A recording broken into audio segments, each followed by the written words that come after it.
C'était un garçon, il voulait tout faire, lui, Benichetti, on était assez peu, mais il voulait tout faire. Il voulait poser les travelling, il voulait faire la lumière, il voulait cadrer, il courait dans tous les sens.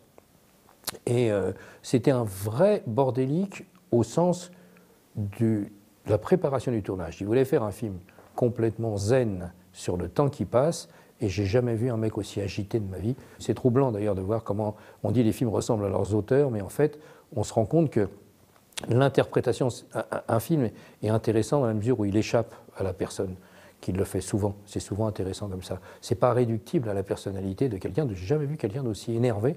C'était une boule de nerfs, ce garçon. Et c'est pour ça, d'ailleurs, il voulait... et il y a 4-5 trucs qui vont vraiment pas sur le cadre et tout, il bouge et tout, mais il voulait le faire lui.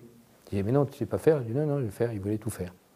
Il y a les metteurs en scène qui savent ce qu'ils cherchent quand ils l'ont trouvé, et puis il y a les metteurs en scène qui savent ce qu'ils trouvent quand ils l'ont cherché. Lui, il cherchait ça. Et c'est pour ça que le film est bien. Il cherchait une idée du temps, il cherchait beaucoup de techniques. Alors, toute chose étant relative, c'était un metteur en scène, c'était un artiste technicien.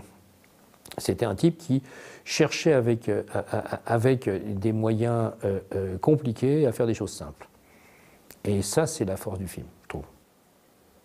Les mouvements de travelling dont on n'est pas conscient, ce n'est pas des plans qui sont faits à la main, il n'y a pas de plan à la main, c'est fait avec une caméra qui fait 50-60 kilos sur un pied cartonné, pourri, pas terrible, et puis il y a des mouvements, il y a des travelling qui font 20 mètres de long, il fallait déjà amener les rails de travelling, c'est des gros travelling du Rhin qui pesaient un âne mort chacun, et c'est calé à la diable entre pierres, et en plus j'étais revenu piquer des calciflets à l'IDEC, c'était encore l'IDEC à l'époque, j'avais mon petit machin, on était en même temps machinaux, électro, il fallait tout faire, c'est une petite équipe.